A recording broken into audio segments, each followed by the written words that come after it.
दोस्तों नमस्कार, आपका बहुत बहुत स्वागत है।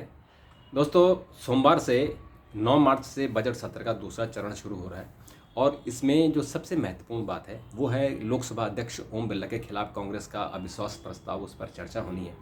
और उसमें ओम बिरला ने खुद ये कहा है कि कांग्रेस का जो प्रस्ताव है वो अपूर्ण था और अपूर्ण के आधार पर उसको खारिज किया जा सकता था, लेकिन उन्होंने कहा नहीं, इसको आप एक्सेप्ट कीजिए। वापस कांग्रेस को भेजा और उसमें कहा कि आप इसमें जो डेट उन्होंने गलत डाल दी थी, उन्होंने 2025 लिख दिया था, अभी 2026 चल रहा है, तो उन्होंने डेट सही करवाई और जो और खामियां थी उसको करा के और आ गया। तो अब वो लिस्ट हो गया है सोमवार के लिए। 9 मार्च को इस पर चर्चा होनी है और उसके बाद लोकसभा अध्यक्ष अपने कक्ष में बैठेंगे, वो सदन में नहीं आएंगे तब तक जब तक इस प्रस्ताव पर फाइनल डिसीजन नहीं होता। तो फाइनल डिसीजन 9 तारीख को होगा, इस पर डिस्कशन होगा। डिस्कशन के पास वोटिंग होगी और वोटिंग के से किसके फेवर में कितना जाएगा ये इस पर तय होगा। तो मोस्टली एनडीए के जो समर्थन है, एनडीए के पास 350 से ज़्यादा सदस्य लोकसभा में हैं और जो कांग्रेस है उसकी अपनी संख्या 99 है। और अब हम उनके साथ जो उनके सहयोगी दल है, यूपीए है, इंडिया गठबंधन है, तो वो ले देकर 130-140, अगर पूरा गठबंधन मिल जाता है, अगर उसमें टीएमसी जैसे उसमें शामिल नहीं है और जैसे अखिलेश यादव भी उसमें, उन्होंने भी कहा कि भाई आप हमें बोलने दो, आप कांग्रेस का अपना दूसरा एजेंडा, हमारा भी तो एजेंडा, हमको भी बोलने दो। तो वो भी ऐसा लग रहा था कि समाजवादी पार्टी में इनके साथ पूरे मन से नहीं है। तो 118 सांसदों ने साइन किए हुए हैं, जबकि इनका दावा है कि हमारे पास 250 से ज़्यादा मेंबर है। तो 250 है तो कहाँ है ये भी अब दिखना चाहिए, तो वो तो दिखे नहीं है।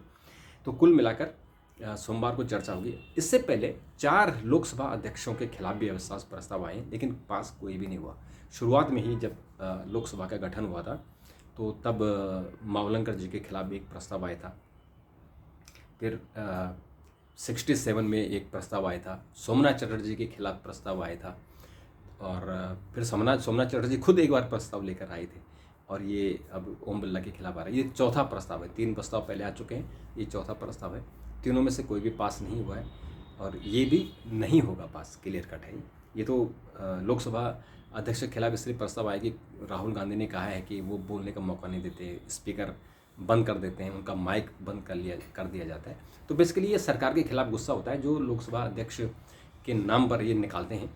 तो एक्चुअली सरकार के खिलाफ उनको गुस्सा निकालना है।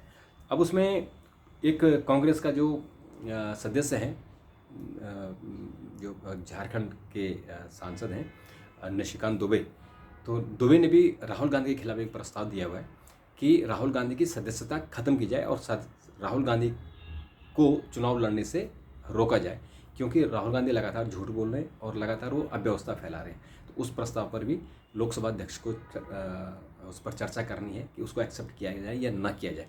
पहले भाजपा चाहती थी, सरकार चाहती थी कि राहुल गांधी के खिलाफ एक प्रिविलेज मोशन लाया जाए, लेकिन सरकार ने फिर विड्रॉ कर लिया क्योंकि बदनामी होगी कि लीडर ऑपोजिशन के खिलाफ ले आए हैं और राहुल गांधी को बाहर निकाल दिया है।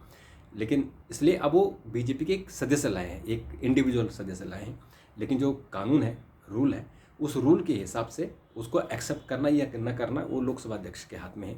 तो हालांकि वो सदन की प्रॉपर्टी होगी क्योंकि उन्होंने टेबल कर दिया था उनको, जिस दिन ये बजट सत्र का जो पहला चरण का आखिरी दिन था उन्होंने टेबल कर दिया था, उस पर अब डिस्कशन होना है। तो इन दोनों मुद्दों पर होगा।